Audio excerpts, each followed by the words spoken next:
بسم الله الرحمن الرحیم. السلام علیکم ورحمت الله وبرکاتہ. امید دروکوم چې تاسو ټول به ټیک ټاکې الله پاکم خوشاله آباد ساته. نن چې کوم زموږ ټاپک دی را توبې حوالې سره دی.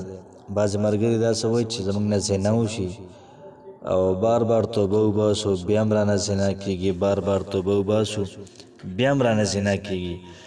غریبانان ډېر زیات پریشان وي، ډېر زیات په تکلیف کې. یا دغه رنګې بعضې ملګري وي هغوی وایي چې موږ د ډرامو نه توبه وباسو، موږ د فلم نه توبه وباسو، د ګانو نه توبه وباسو، دغه رنګې د غیبت نه توبه وباسو که نه.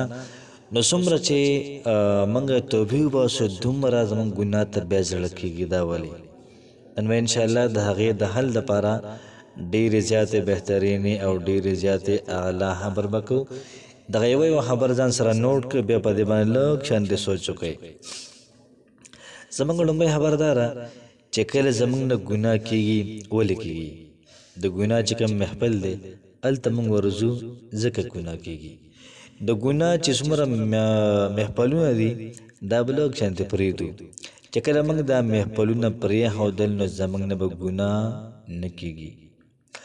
دویمه خبر دا چې کله زموږ نه ګناه کېږي چې کله موږ مکمل تنها یو، موږ ځان نه شو، موږ تنها یو.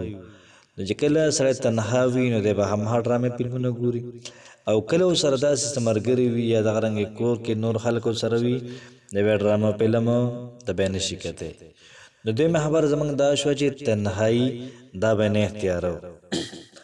درېیمه خبر دا چې هر ټایم به دا سوچ کوو چې الله پاک ما ویني، که زه ګناه کوم الله پاک مایني، که زه نیکي کوم الله پاک مایني.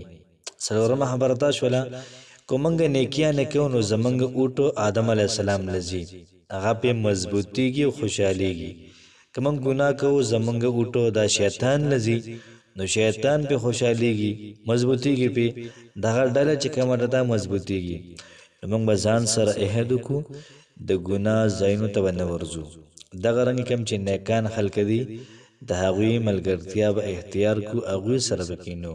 ته یقین وکړه په جومات کې څومره خلک دي دا ګناه کولی شي؟ نه شي کولی. ځکه نه شي کولی هلته کې ماحول ساز وي ټول د نیکۍ، هر سړی ذکر کوي، څوک نوافل کوي، څوک د قرآن تلاوت کوي. دغه رنګې په کور کې چې کله ښځې مونځ کوي دغه جانماز باندې ناستې وي یو ډرامې نه شي کولی. ځکه ځان ورته یو قسم ګناهګار ښکاري چې هلکه هسې نه چې کافر نه شم چېرته. نو دغه رنګې د ګناه د محفلونو نه ځان لرې ساتئ. خو مین خبره دا شوله چې موږ به استغفار کوو او ښه ډېر زیات به کوو. نو چې کله موږ استغفار دا ډېر زیات شروع کړل او دغه رنګې د ګناه چې څومره محفلونه دي هغې ته ورځو نو انشاءالله العزیز الله پاک به زموږ او ستاسو توبه محترمه دا به قبلوي. نو یاد ساتئ چې د توبې دروازه اوس هم کوله او دا به بیا هم کوله وي. دغه رنګ تر قیامته پورې به د توبې دروازه کوله وي. مایوسي د ګناه ده، الله پاک د توبه وباسئ. که نور هم څومره ګناهونه کېږي تاسو نه یا د بل چا نه کېږي د توبې ته درس وله ورکئ. که د ګناه وشي توبه وباسه، بیا ګناه وشوله بیا توبه وباسه. د توبې دروازه به قیامته پورې جاري وي.